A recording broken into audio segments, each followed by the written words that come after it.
bahay namin, pinapaganda, tibay na. Kumusta nung bagyo? Yung mga kapatid? Medyo nabasahan po kami doon na nabasahan po yun. Saan kayo tumulay nung bagyo? Yan po kayo kaya. Ayan. Thank you kay Supermac, no? Pinatuloy muna kayo, no? Eto. Ang bilis. Wala po.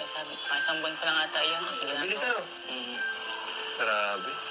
Sigurado pong matuta po nito siya dahil yung pangarap niya pong magkaroon kami ng maayos na tira na natupad na po dahil po sa inyo sa pagpapagawa sa amin. Dati po, kami yung nagagawa niyang bahay namin, kami nagbuo niyang mga iba dyan sa CR, mga ganyan, sa bubong, kami nagpapawid. Ngayon, matibay na. Matagal na siguro, tagal-tagal pa siguro ito bago itong mga yero na ito. Kaya nga po, hindi nga pinabutan nila sa bagong bahay namin. Hindi namin siya nakasama sa bahay namin. Yung sa pangarap niyang magkakiraan kami ng maayos. Ayan nyo. Wala naman siya. Okay lang yun. Alam ko naman na nakikita nila kayo. No? Alam ko na si mama nyo, masaya siya kung nasan man siya. Masaya siya para sa inyo. Sa inyong dalawang magkapatid. Ano? Kasi natagpuan nyo yung bagong pamilya nyo, which is yung Kalingap. Ano? Hindi naman kayo makapunta dito, pero andito lang kami. No? Isang chat nyo lang, dito lang kami. Kasi alam nyo naman si Kuya Rob nyo, busy, ano? Naintindihan nyo naman. Pero kahit busy ako, andito pa rin kami para sa inyo. Salamat po sa Team Kalingap. Grabe.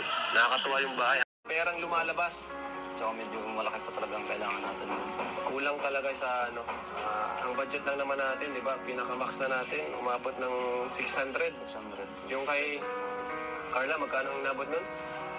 Malaki kay Carla. Kay Carla malaki, pero yung nagastos ko, nasa 600 lang. Kasi yung 400 ata mula sa sponsor yung kay Carla. Kaya ang inabot nun, nasa halos 1M din, di ba? Tanda ko, 1 million yun eh, nag-million yun. Talagang 1 million. Kasama yung lupa, di ba? Pero yun nga, yung kay Biancy, kumbaga, na-meet na natin yung limit, yung budget ng Team Kalingap is 600,000. Nandun na tayo sa dulo. Pero yun nga, mag-ipon lang naman tayo. Mag-ipon lang tayo. Pahinga lang. Pahinga lang kasi marami pang naghihintay, guys. Saka marami pang naghihintay na mapabahayan. Kagaya nila, Christian. Kainin na natin to. Ano? Pero ang ganda na pagkagawa, oh. Ganda. Wala naman tong problema sa lupa. Di naman tayo baka dumating ang araw na saktong-sakto lang naman. Hindi naman. Ayos. Okay. Salamat din kay Cap, no? Sila yung nag-donate itong lupa nila, di ba? Lugar namin is, kaunti ng mga pwedeng extra dito, maliliit ang bigay. Pag sa Maynila, madami kang pwedeng mga pagpilian dyan ng kung ano, laki ang sahod. Kaso nga lang, doble ingat nga lang kasi po, laking syudad po yun. Baka kung paano sa daanan, yung mga taong mga makasalamuhan. Parang sila lang lahat ang nagsusuporta sa amin. Di parang, kailangan din namin magbantuan. Yung pag-aaral mo, na pangarap mong maging seaman. Ay, hindi ko po alam po yan. Siguro, ano lang po yung mga plano lang po siguro. Yung kapatid ko na lang po sana, tutulungan ko na po sana makapagtapos ng kapatid ko. Pag-aaral. Kaso ayaw din naman niyang mahiwalay ka ngayon. Lalo 2, 3, 4, 5, 6, 7, 8, 9, 10, 11, 12, 13, 14, 15, 16, 17, 18,500 pesos. Grabe guys, may babae na, may allowance pa ako. 18,000.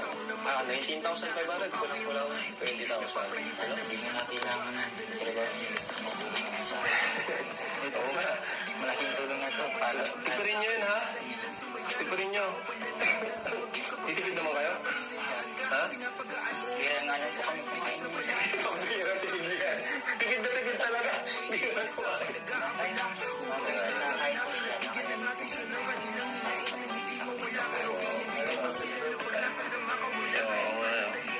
Kaya dapat magkasama kayo palagi.